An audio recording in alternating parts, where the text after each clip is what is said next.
That breaking news, a possible assassination attempt against former President Donald Trump, now under investigation.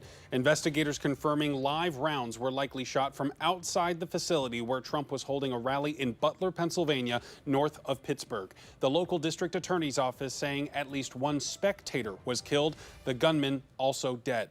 Photos and video from the incident show the president with a bloodied ear and face before he was rushed off the stage by Secret Service. Good evening and thank you so much for joining us for this historic Saturday for KATU News at 6. I'm Barry Mangold. Responses from both sides of the aisle are coming in from this incident. First, we start with a statement from the president. I want to thank the United States Secret Service and all of law enforcement for their rapid response on the shooting that just took place in Butler, Pennsylvania. Most importantly, I want to extend my condolences to the family of the person at the rally who was killed and also to the family of another person that was badly injured. It is incredible that such an act can take place in our country. Nothing is known at this time about the shooter, who is now dead. I was shot with a bullet that pierced the upper part of my right ear. I knew immediately that something was wrong in that I heard a whizzing sound, shots, and immediately felt the bullet ripping through the skin. Much bleeding took place, so I realized then what was happening. God bless America. Again, that statement from former President Donald Trump.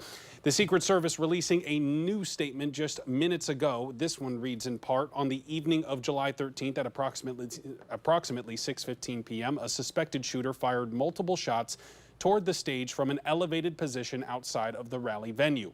U.S. Secret Service personnel neutralized the shooter, who is now deceased. U.S. Secret Service quickly responded with protective measures, and the former president is safe and being evaluated. Again, one spectator was killed, two spectators critically injured. The incident is currently under investigation, and the Secret Service has formally notified the Federal Bureau of Investigation. That statement again from the Secret Service. This is a map here of where the rally was happening. It was at Butler Farm. The venue is again just north of Pittsburgh. And shortly after those shots were fired, this was the scene outside. You can see quite chaotic, the crowd in a fuss as the former president was rushed into a vehicle there. Their confusion in this video. I'm at the Trump rally and somebody just started shooting. What just happened?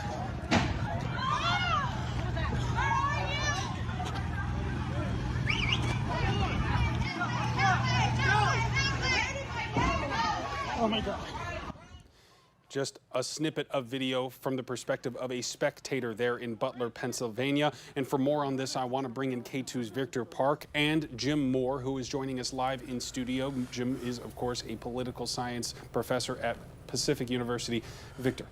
Thanks, Barry, and let's get right to it, Jim. I mean, as a political analyst, when you saw that video, I want to know what was going through your mind. I mean, we were talking about this earlier. This is just days before the RNC. Yeah, the Republican National Convention starts on Monday. And so the first thing that went through my head is, oh my God, you know, what's going on? But political violence has been rising to the surface in the United States, especially in about the past 6 years.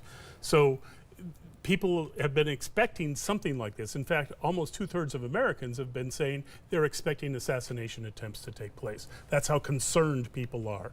But then the political impact of this, we've heard about, you know, what's going on the scene and what's going on with former President Trump, but the political impact, here's two things that are going to happen. First of all, there's going to be a rally around the flag effect. When something bad happens to you, then people support you more strongly. We'll see with Trump, is that just his followers who are certainly going to be energized, or do people who don't necessarily support him start supporting him as well? Do his poll numbers go up? So that's a very common thing to happen. The second thing is the Republican National Convention scheduled for Monday. That is basically choreographed down to the second what's going to happen. In fact, people were expecting he might announce his vice presidential pick at this rally. And now is that going to be thrown off or not? What's going to be the nature of the convention after this horrific event? Yeah, just before we came on the air, we were hearing a little bit about that, the disruption in events leading up to the RNC. But, you know, Trump rallies are a hallmark of his events. So how do you think this changes the campaign for him? Well, I think it's going to really depend on what Trump negotiates with the Secret Service. Remember, as a former president, he gets full Secret Service protection, and you saw that happen. All these guys jumped on top of him and just basically kept him to the ground to protect him. So what happens with the way that they allow people near the event? That's what we're really going to pay attention to. The last time there was an attack like this was the attempt on Ronald Reagan's life in 1981. And as a result of that, we changed completely the areas around the president when the president's in public. Those rules were in place here. Are they going to change those rules again about the public area around the president? Who can get in? Who can even see over the edge and get into to see the president and do things? Yeah, I mean, it's not just the former president, but do you think this will also impact on how political rallies are held for both Trump and Biden? Yeah, it absolutely will. The easiest thing to do is have the political rallies inside, so that you can absolutely control who has access, who can see.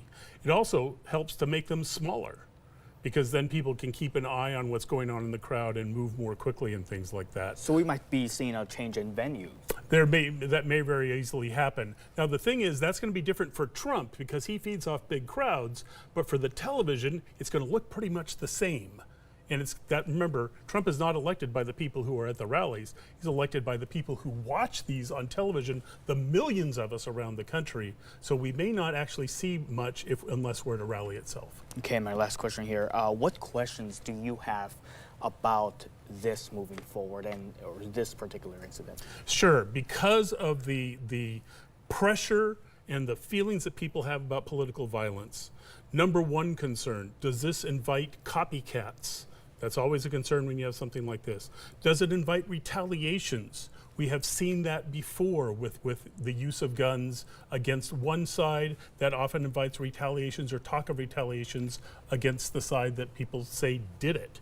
We've already heard some of Trump's followers blaming Biden directly for this. So it's those kinds of things which we really can't control. We can just observe, and the Secret Service is going to be basically thinking really hard about all those kinds of possibilities. Yeah, certainly very concerning here, and to especially see what happens next and how people respond to this. We'll keep an eye out on that.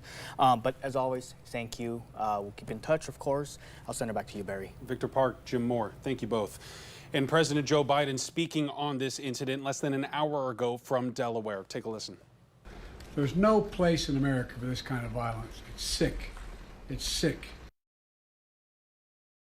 The president there saying that he has reached out to the former predecessor. He was unable to reach Trump, he said, but said that Trump was with his doctor. The president says that he will provide information as soon as he gets more. And KATU has reached out to Oregon and Southwest Washington's members of Congress. Representative Lori Chavez-DeRemer tweeted this: "Pray for President Trump and our country." Congresswoman Marie Gluesenkamp-Perez of Southwest Washington writing that she is praying for the safety of the health and health of the former president, writing further, quote, "There is no room in America for political violence of any kind against anyone for any reason." Representative Suzanne Bonamici weighing in saying, quote, "I condemn all forms of political violence. Disagreements about policy or politics should never turn into physical acts." Oregon Senator Ron Wyden putting out a single sentence statement saying, quote, "Today's shooting in Pennsylvania underlines clearly the danger of normalizing political violence." Fellow Oregon Senator Jeff Merkley saying, quote, "Violence of any kind has no place in politics. My thoughts are with the former president and all event attendees." Governor Tina Kotek saying that she is thankful the former president is recovering and that law enforcement responded quickly. She added, quote, "Violence in a political context is never acceptable, and our country is better than this." A lot of her questions remaining tonight, including who opened fire and why. KATU News is on your side, providing around-the-clock updates, and when we're not on the air, we are always online at KATU.com and on our social media pages. We are going to toss it back to ABC News for continuing coverage of this incident from Pennsylvania. You can watch our local newscast at KATU.com, which is going on right now. It's also streaming on YouTube. Stay tuned for that.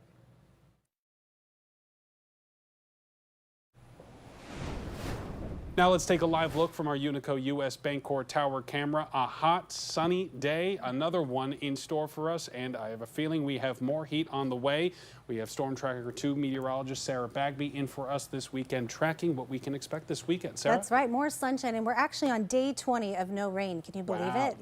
Yeah, we need that rain out there. And of course, it being July, it is normally a warm time, but we're 8.5 degrees warmer as an average for this month of July when it comes to these temperatures. You had to notice it was hot out there. Now, let's take a look at where we are right now. Currently, we are at 93 in Portland, which is kind of normal, a little bit warmer, but we're used to the heat right now. And of course, we are going to be keeping this sun around. Now, here is a big picture that has been a picture all day on the coast. This is where I would have wanted to be. It's very cool on the coast right now, 57 degrees. We're under this marine layer. It's been there all day long, just an overcast, cooler day. Not bad, actually, if you're kind of tired of the heat. But right now, we're at 67 in Astoria, 66 in Tillamook, and 57 in Florence. Now, when you come into the inland valleys, we're warming it up quite a bit. We're at 96 in Eugene and 97 in Salem. Now, we did hit those triple digits over in the east side of the state there, 101 in Redmond right now, 101 in Pendleton, and 102 in Burns.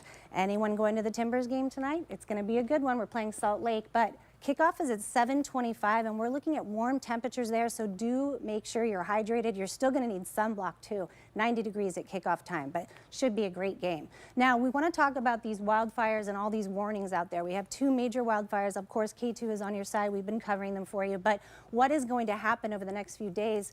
We do have this weather warning in effect till Sunday night in both counties, so both in Wasco and in Malheur. These are where those big fires are raging, so we're keeping an eye on that. The main concern is the wind coming in with a system from California that could bring some dry lightning. So to sum it up for you, here's a look at those temperatures out there for you. 91 in Dufur near that nearest fire, the biggest fire that we're dealing with. That could not be helpful for those firefighters. But here's how I'm going to sum it up for you. Sunny and warm. We're not going to get into triple digits this week.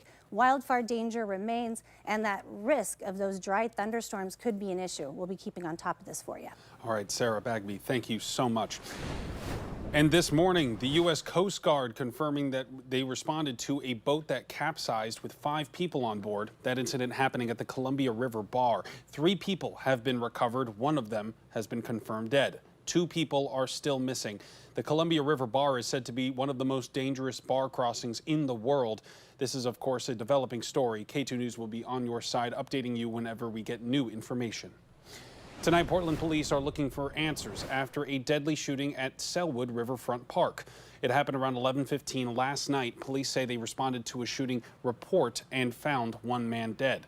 The suspect or suspects left the scene before officers arrived. So far, no arrests have been made. Police say they are investigating this incident, and detectives believe many people were in the area at the time of the shooting and left without speaking to officers. They are now asking anyone with information to contact PPB. The Department of Human Services is asking you for to help them find a 2-year-old child that they say could be in danger. ODHS is looking for 2-year-old Mariana Bahena. They say that she went missing on Friday with her mother, Gabrielle Mendez. ODHS says Mariana has an injury that is in need of urgent medical care. She and her mother may be in the Portland, Oregon, Vancouver, Washington, or Battleground, Washington areas. Mendez's 6-year-old son is also likely with them. If you see them, call 911. Speaking of wildfires, the Larch Creek fire is now 8% contained, burning 18,387 acres. Fire restrictions are now in effect on the nearby Mount Hood National Forest. There is a meeting tonight at South Wasco High School in Maupin. That fire began on Tuesday and was human-caused. 2 shelters are available at South Wasco County High School and at Y East Middle School. Meantime, the Cow Valley fire in Malheur County is now 81,000 acres in size. This one is burning southwest of Malheur Reservoir near the town of Brogan. Officials there say the fire has already destroyed 4 homes and is threatening 20 more. It is 0% contained tonight. Governor Tina Kotek invoked the Emergency Conflagration Act for that fire yesterday, so the state fire marshal could send resources to help fight the fire. Now a KATU medical alert. 2 new cases of measles have been confirmed in children in Marion County. County officials there say that 1 child was diagnosed on Thursday. The second was diagnosed yesterday. Officials tell us they are unaware of any connections between the 2 cases. It is not known where or how they were infected. The county says there are also no known public exposures. The measles is a highly contagious disease that spreads through the air when an individual who is infected coughs or sneezes. And symptoms of measles can include fever, cough, runny nose, red eyes, and a rash that starts on the face and spreads to the rest of the body. The best way to avoid infection is to get vaccinated. And right now there is a major closure on I-84. The 5-mile stretch between I-5 and I-205 shut down last night and will reopen at noon tomorrow. This is for a massive graffiti and trash removal project. More than 100 workers from 6 different agencies, including ODOT, TriMet, and the city of Portland, will take part. Everybody knows the problems that Portland and other places have been having with litter and graffiti in these areas. This is a major effort from all of these agencies to take a real stab at this. We're trying to make a difference here. MAX trains will stop running during that closure as well and may not restart until a couple hours after traffic resumes tomorrow. TriMet says that they'll be running shuttle buses to get people around that disruption. On Sunday, from the start of service until about 6 p.m. or in the late afternoon, we'll have shuttle buses running between Northeast 7th Avenue and the Lloyd neighborhood and the Gateway Transit Center. Those shuttle buses will serve all of the closed stations and will run about every 7 minutes. TriMet also expects some of its other bus lines that run through the area to be fuller than they normally would be on a Sunday. And we have more information about that closure up on our website right now. That's KATU.com. The effort to replace the century-old interstate bridge between Portland and Vancouver just got a major financial boost. The federal government announced a $1.5 billion grant yesterday. That brings the federal contribution to the project to just over $2 billion to date. Oregon and Washington have also pledged roughly $1 billion each. The bridge replacement is expected to cost between $5 and $7.5 billion. New electric buses are coming to TriMet. It's thanks to a $39 million investment from the federal government. The Department of Transportation says the money will buy hydrogen fuel cell electric buses, a fueling station, and make other facility improvements to support its bus fleet of the future. The DOT says about 80% of these buses will run on zero or low emission technology, and this comes as the from the bipartisan infrastructure law. It's one of more than 100 public transit projects around the country. Well, right here we've got ground beef meatballs that we've assembled over the last afternoon or two, and I got about 250 of these, and I've got about 250 of the vegan and gluten-free variety. If you like meatballs and raising money for a good cause, you're going to like this. Tomorrow, the Blanchet House will be combining both of those things in an event that they have dubbed Goodness Gracious Great Meatballs of Pride. The event aims to set a record for the most people eating meatballs at the same time in Portland, and all at the same time bringing awareness to the struggles that some in the LGBTQ community face. This is the first year that we're doing the Goodness Gracious Great Meatballs of Pride at Blanchet House. And again, it's to bring awareness to hunger, insecurity, homelessness, unequal burden people marginalized in the LGBTQ community face with those issues. And so we hope to do it every year. We hope to set a record. You can join the event for free. However, you do need to sign up for your free tickets at the Blanchet House website online. There is a suggested donation of $10 to $20. All the proceeds will go to support Blanchet House's food, clothes, and housing programs. The meatballs will be served starting at 2:30 p.m. Still to come here on KATU News, how you can support a local nonprofit that was rocked by a burglary. That's next.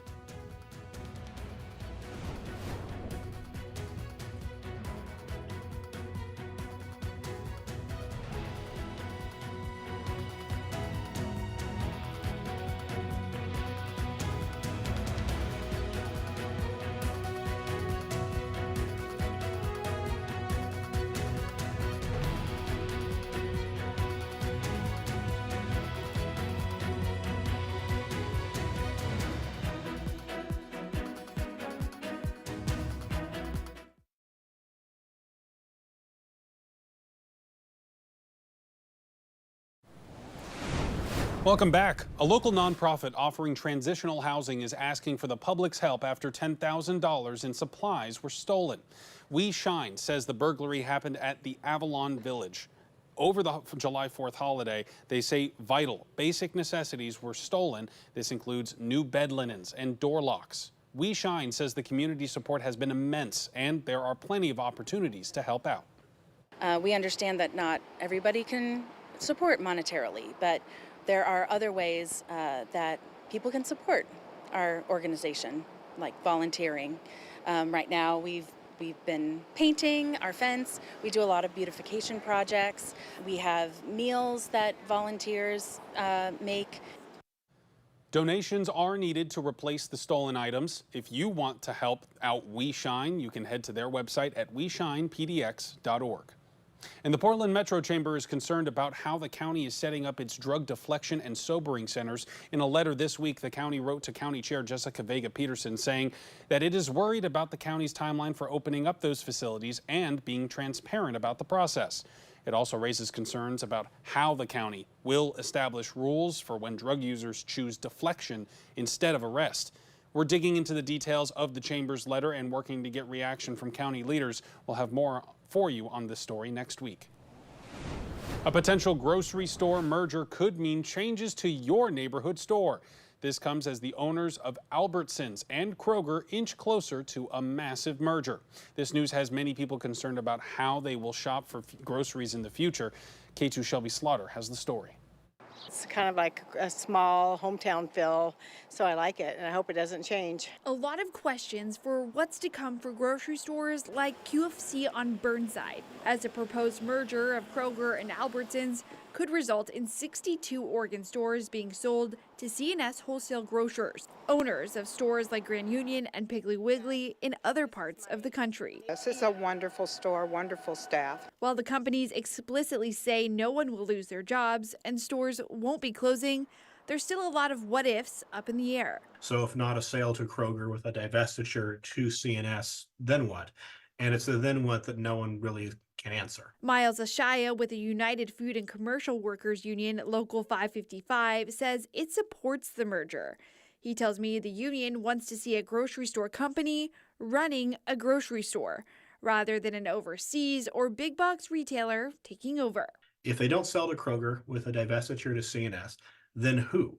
The other players at the table are not players that are going to be good for our members, and they're not going to be good for consumers. And this is happening up in Washington too. Legal action by the Federal Trade Commission and the Attorney General up there are trying to block the deal from going through. Reporting in Portland, I'm Shelby Slaughter, KATU News.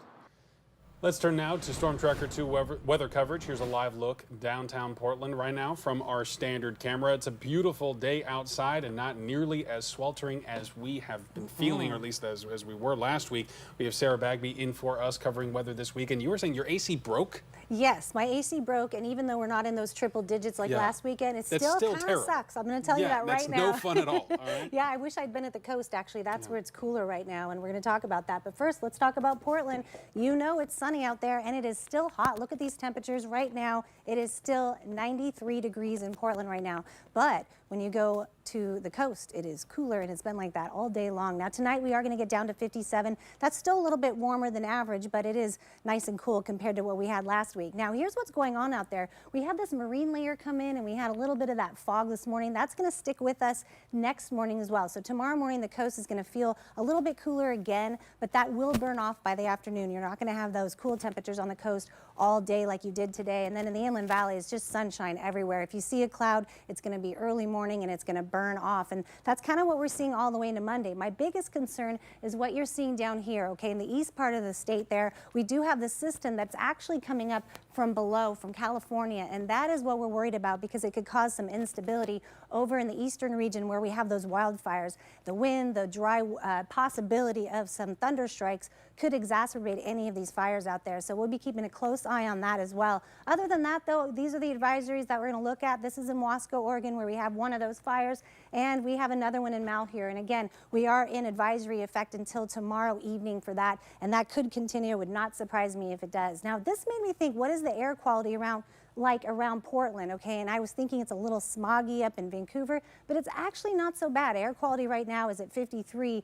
Good would be at 50. So we're in the moderate area, but not too bad now that we have all those fires out there, and it could get worse through the summer. Let's talk about what's going to happen tomorrow morning into the afternoon. We're looking at temperatures below 70 on the coast, like today, but a little bit warmer than today. We're going to wake up with a little bit of those clouds as well. Now, over in the inner valleys, we're going to have a similar temperatures and conditions to today. It's not going to be a whole lot different other than maybe a little bit of the clouds in the early morning. Over here in the Gorge and Cascades, of course, we're a lot warmer in the Dalles, 96. That is a concern because we're getting closer and closer to those wildfires. Now, here is where we're in the east side, 97 in Baker City, so very warm there. Pendleton, 100 degrees tomorrow. We're at 101 now still, so we're just going to keep around those same conditions and temperatures. Now, here's your 7-day forecast. We're going to be 93 tomorrow for our high and 90 on Monday. Now, we are going to start cooling things down on Tuesday. That'll be nice, even our evening, but then Wednesday we start to heat things up again, and Thursday. So we're going to be staying around this 90-degree temperature for the rest of the week. The good news is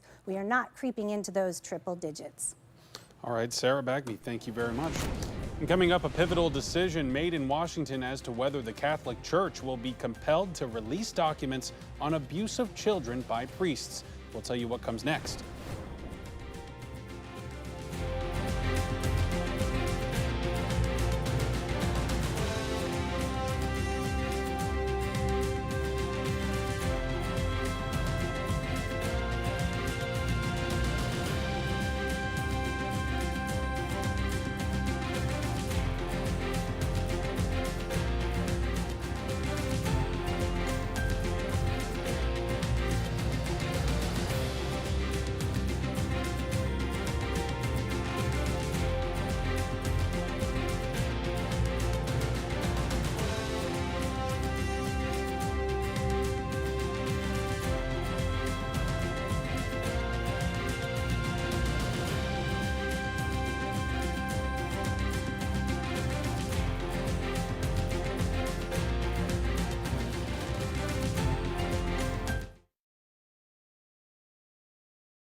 Welcome back. A judge ruled the Washington State Attorney General lacks the authority to demand records from the Catholic Church on priests who may have been abused or may have abused children decades ago. AG Bob Ferguson of Washington has asked the Archdiocese to turn over documents, but says that he has been stonewalled for the past year. Joel Marino. One moment, please, while I call up the papers. The issue before the court was whether the Archdiocese of Seattle used charitable donations to enable priests to commit sexual abuse against children. It's against the law to use funds that are held in trust for charitable and religious purposes to instead cover up and facilitate sexual abuse. Attorney General Bob Ferguson wanted the judge to force the Catholic Church to release decades worth of records. However, the judge ruled the church has a religious exemption from such a far-reaching probe and denied the request, which shocked abuse survivors. And now to give them exempt from telling the truth, which would involve releasing the records and the story to the public, is absolutely absurd. Ferguson is trying to prove that not only was the church aware of the molestation, but that it used its financial resources to shield these priests and actually transfer them to other parishes where the sexual abuse continued. And so we respect the judge's decision, of course, but we have a process by which we can appeal, and we'll certainly be appealing this case. The Archdiocese says it has turned over the relevant documents, and what the Attorney General still wants is excessive and burdensome, with some requests covering receipts from 1940 to the present day. But there is one thing the parties agree on, and it's important to say out loud. And that is that child sexual abuse is an atrocious and heinous crime. I went to Catholic education for 12 years. What I heard in there was wildly inconsistent with what I understand Catholicism to be. Joel Marino reporting there.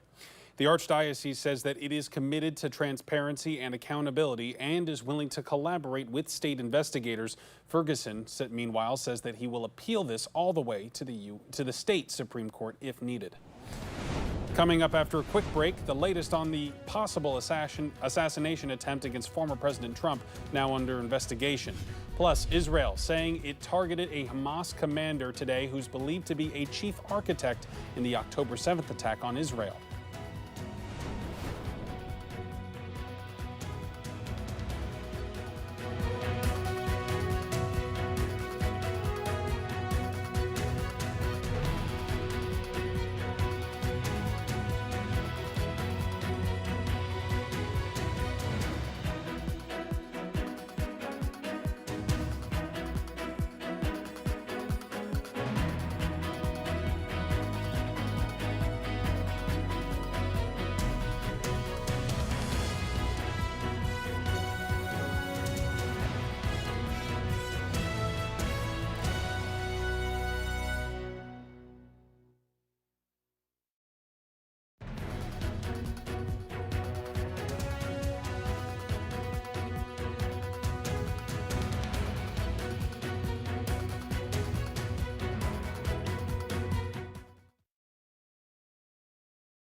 We want to return now to that possible assassination attempt against former President Donald Trump, which is now under investigation. Officials confirming live rounds were likely shot from outside the facility where Trump was holding a rally in Butler, Pennsylvania, north of Pittsburgh.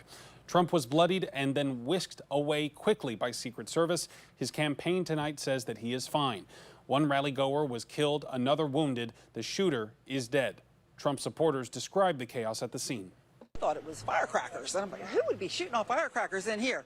Well, then somebody started yelling, hit the ground, hit the ground. And when I looked over, then I saw the smoke from the gunfire. Just heard pop, pop, pop. Right away you think, well, maybe firecrackers, and you're kind of stunned. And then fire, and then like return fire, and then get down. So we got down, and we huddled, and we just started praying. Look at what happened. That shooting is being investigated as an attempted assassination attempt, or as a possible assassination attempt. The White House is receiving regular updates on the situation. Again, lots of questions remaining tonight, including who opened fire and why. KATU News is on your side, providing around-the-clock updates. When we're not on the air or online, you can always get the very latest at KATU.com through our articles as well as our social media pages.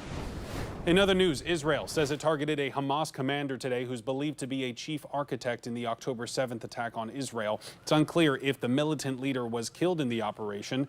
Israeli Prime Minister Benjamin Netanyahu says they cannot say for certain, and Hamas claims he wasn't in the area. The strike took place in an Israeli-designated safe space that was sheltering hundreds of thousands of displaced Palestinians.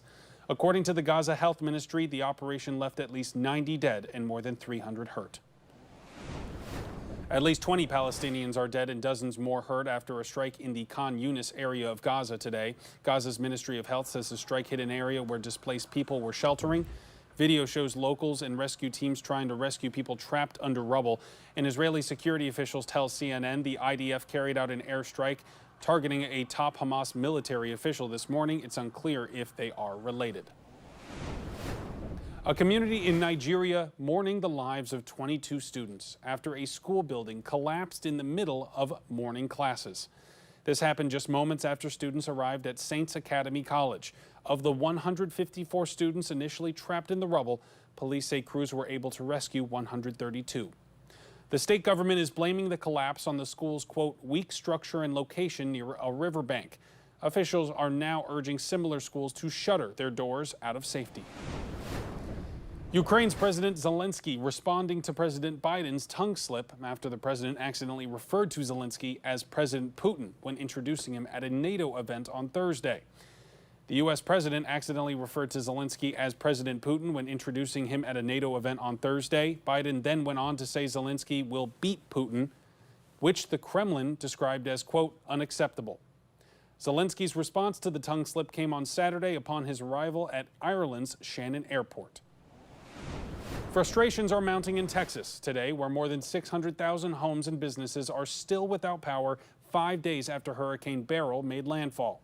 Most of the outages are in the Houston area. And according to CenterPoint, the main utility for that region, power will not be restored until next week.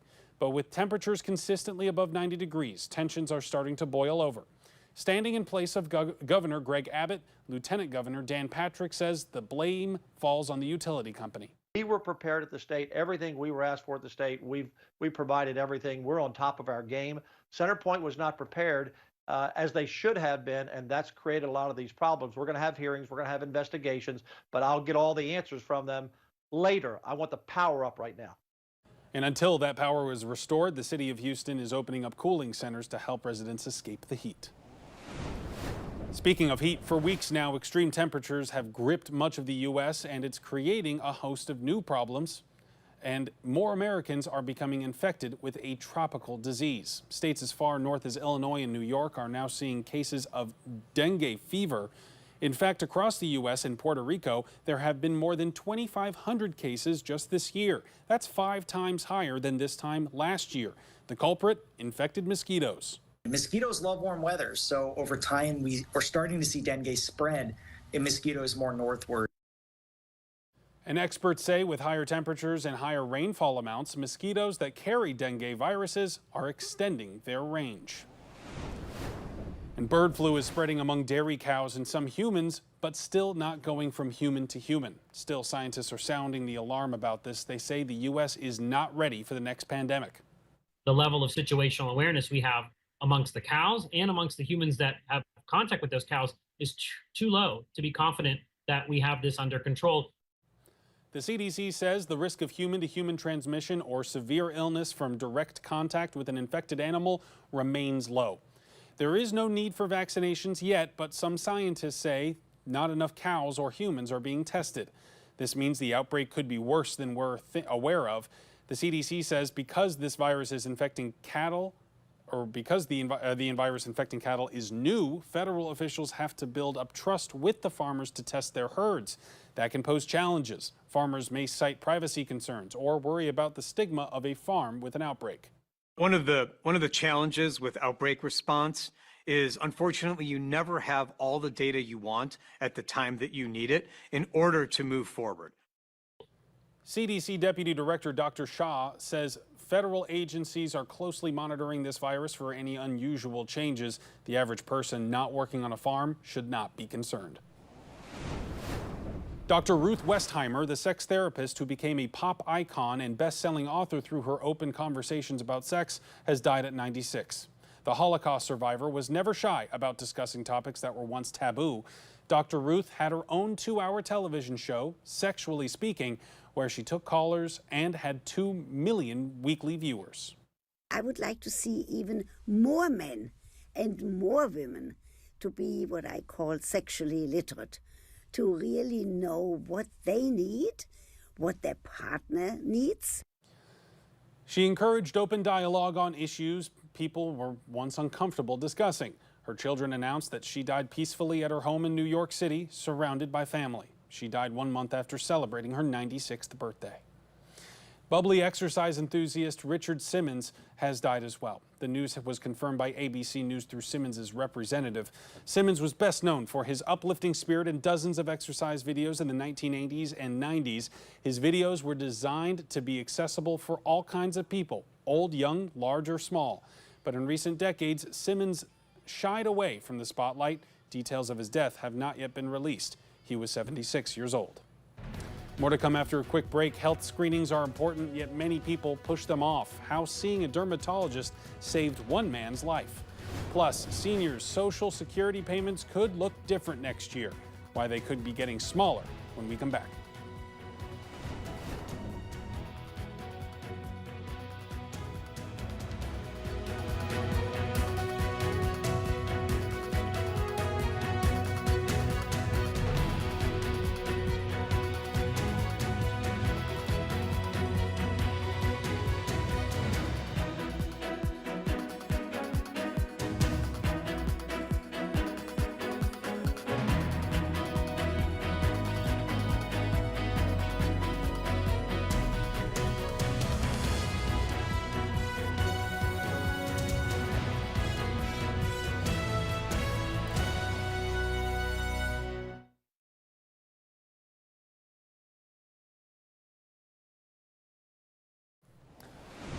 Welcome back. Inflation is cooling down, which could impact the amount seniors receive for Social Security payments next year. It has to do with cost of living adjustments. According to the latest estimate from the Senior Citizens League, Social Security recipients can expect payments to increase about 2.6% in 2025.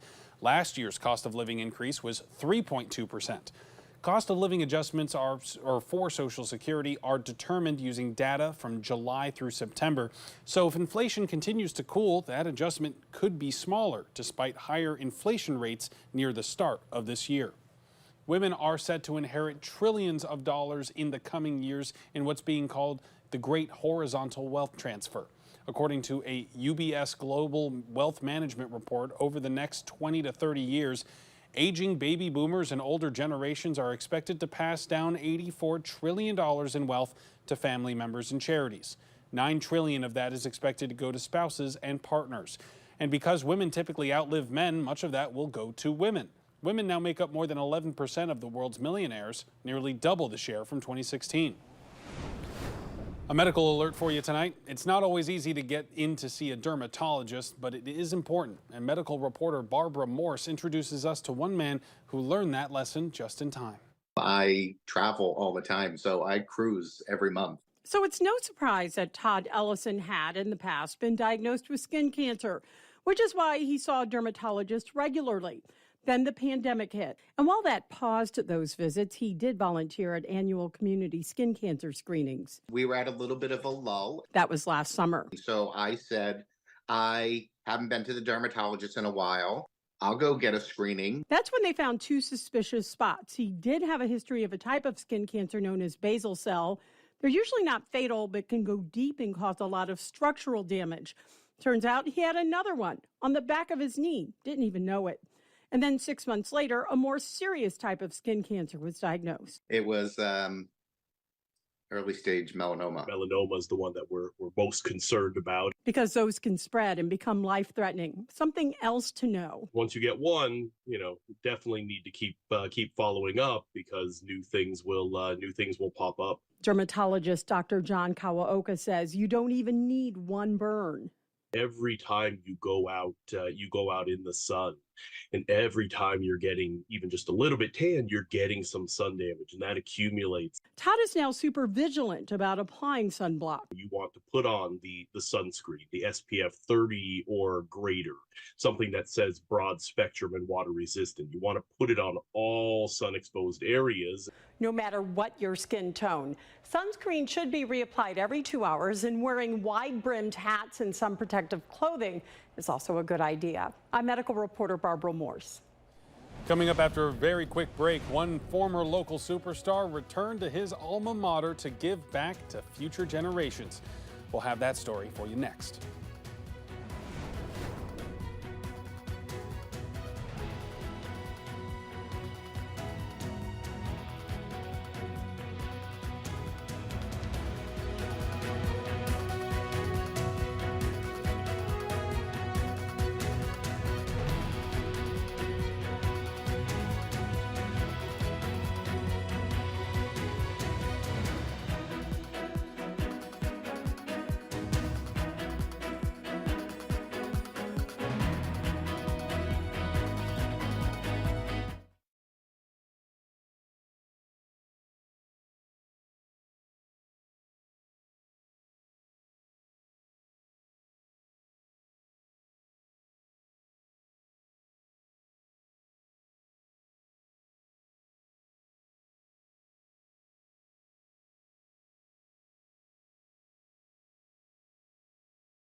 Now, KATU Sports. We have the one, the only sports director Tyree Smith in studio with us, and I know you've been talking about this story for a little while. What do you got for us, Tyree? Listen, I got kids that are getting ready to put on the pads and be the next generation of stars. My friends, a pretty day outside it was to get better at your respective sports. For example, the kids behind me laced up their cleats, got up early, and they got some training in with a former area star. How does that saying go? First is the worst, second is the best. Well, that for sure was the case for Clackamas alum and Washington Commanders tight end Cole Turner during his second annual youth football camp. Ready, set, go. We wanted to get more kids. I feel like this year we probably had 75 to 80 more than we did last year.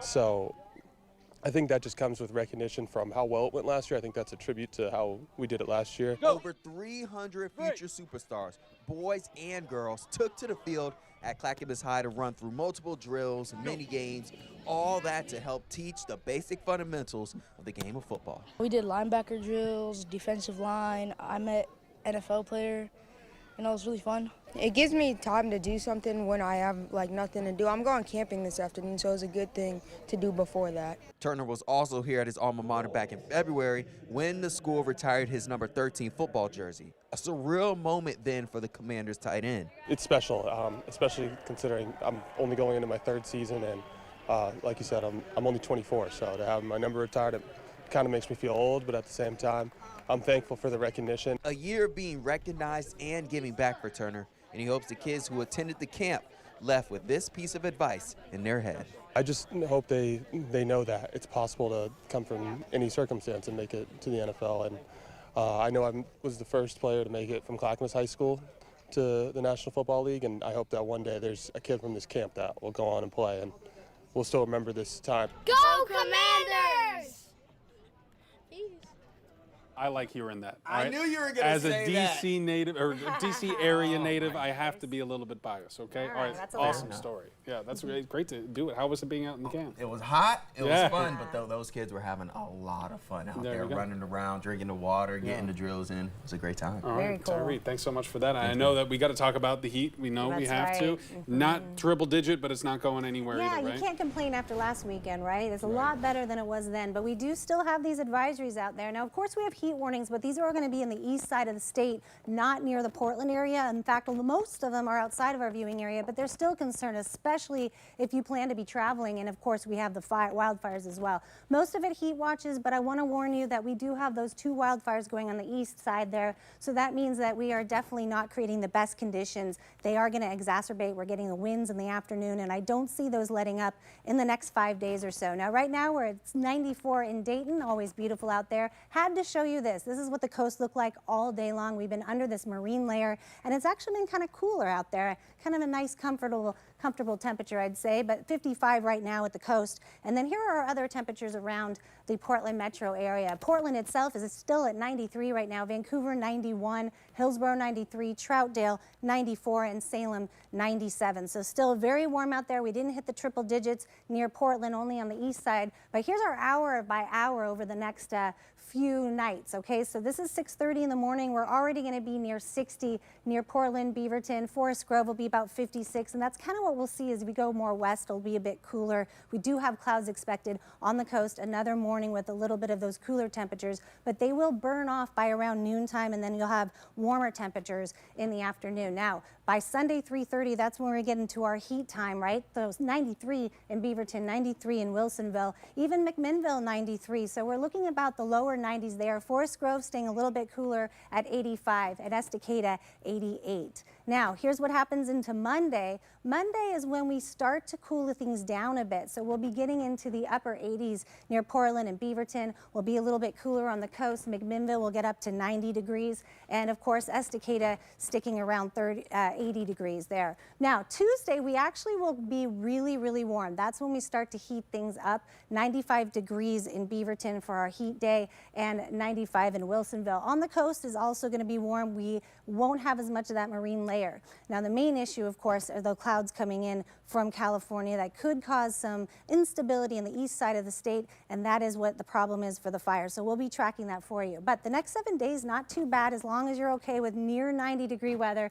90 degrees tonight. Now, we are going to bring it down to 57, and we're going to stay in the upper 50s for most of the week in the nighttime, and we're going to be near 90 for most of our days. Our hot day right now will be cooling down on Monday into Tuesday, but it's not going to feel that cool out there. So we're going to be getting used to these higher temperatures. But the good news is we are not getting up to those triple digits, and it doesn't look like we're going to see that in the next week or even 10 days from what I can see. I think the main problem is we need that rain right now. Yeah, a hard, long 7-day with no rain.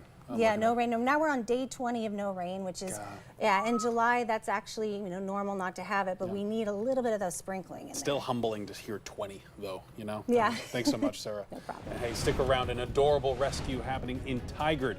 See how police officers saved ducklings from a manhole. Next.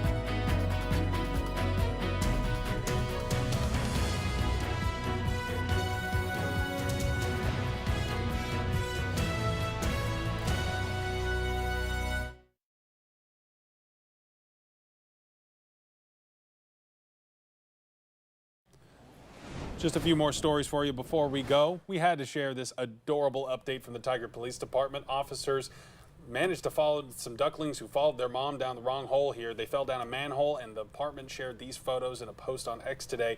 It said, "What do you do when 2 ducklings have just been rescued and a third may be in trouble? You crawl in to help." Literally, that's a fantastic effort. And I can see the ducklings in the bottom right corner there. Hope they're doing well, you know. There we go. A zoo in the United Kingdom welcomes 4 new flamingo hatchlings to their flock. The Whipsnade Zoo got the eggs from another zoo and hatched them to add genetic diversity to its existing flock. And since they came as eggs with no parents, zookeepers are raising the chicks by hand. They feed them a liquid diet 4 times a day. In a few days, they'll start eating some solid food, and their pink color that they are known for. I did not know that flamingos are born without the pink. Yeah, That is, they're white. I didn't know that either. you know, it kind of looks like a chick. I don't know if I believe it yet. No, yeah, that's somehow. You're in denial. Yeah. A little bit, a little They'll bit. grow new feathers, I'm like, I would really? assume, right? Yeah, exactly. All right. Yeah. Well, thanks so much for watching. That's our time here for this digital edition of K2 News at 6. We're going to be back on the air at 11 o'clock tonight. Join us then. In the meantime, have a great rest of your weekend. Good night.